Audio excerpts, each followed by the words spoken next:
Hi, it's John Mousseau. It is Friday, July 24th, afternoon. This week in bonds, lower Treasury yields. 30-year Treasury went from a 133 to a 123.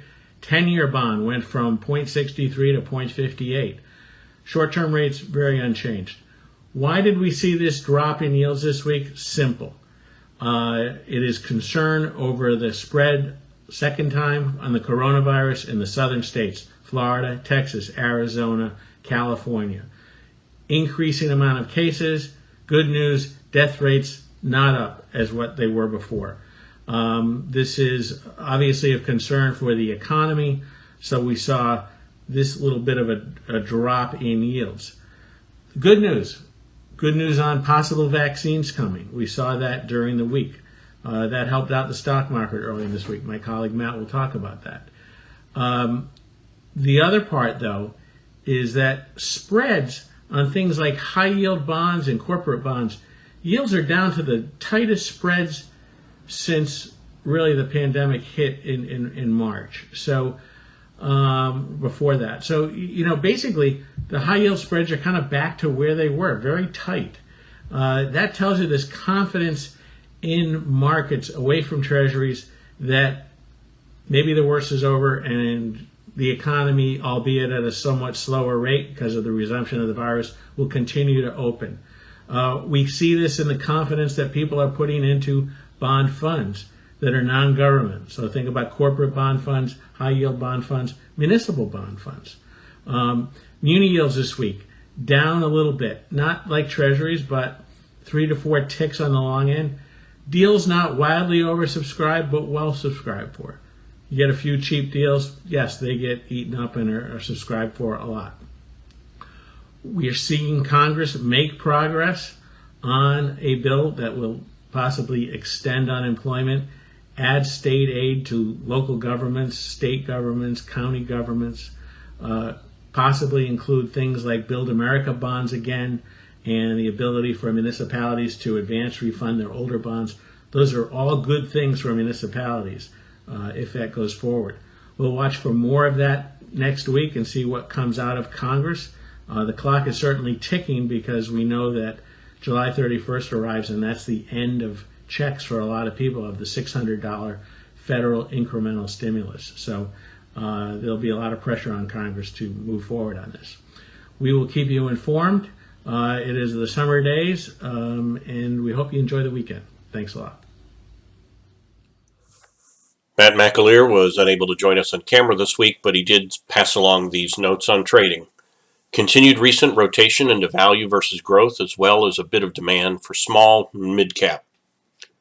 Pullback late in the week is welcome to create opportunities as tech and healthcare had become crowded. Pullbacks let traders observe which securities are showing superior relative strength.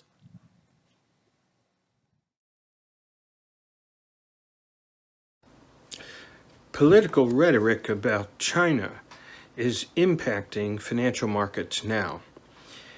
Up until a few days ago, we didn't see that because generally the thought was that this is an election year, it's political rhetoric, we take it with a grain of salt, and we understand that after the election we'll have a different relationship between the U.S. and China, whether we like them or don't like them, trust them or don't trust them, whether they steal intellectual property or don't steal it. But there are very positive investment values and exchanges in economic terms. This has changed with the closure of a consulate in Houston and a reciprocal closure of a consulate in China. And it's changed with the status of Hong Kong and the assertion of Chinese authority over Hong Kong, which is an alteration of a previously agreed upon two-city, two-system decision within a one China structure. So things are different. Where will they be next year, regardless of who wins the presidential contest?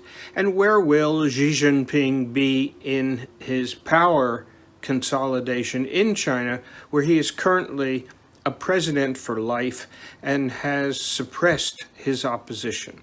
All this is speculative.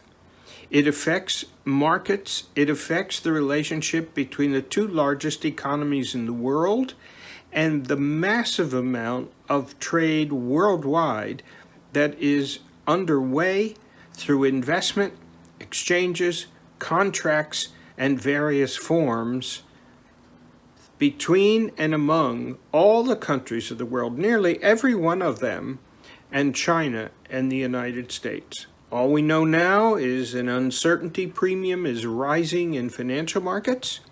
At the same time, we see continuing trade and economic exchanges in spite of the rhetoric. So, words are one thing, deeds are another. Closure of a consulate becomes a deed, not a threat, not words. Bullying words by themselves are viewed by market agents as non-threatening. That's just the way it is. But once you start the deeds, things can change. There's a rising risk profile. It may present great investment opportunity. We have to watch it closely. Thank you. Be safe. Be safe from the virus. Have a good weekend. And we'll have more for you in our writings next week.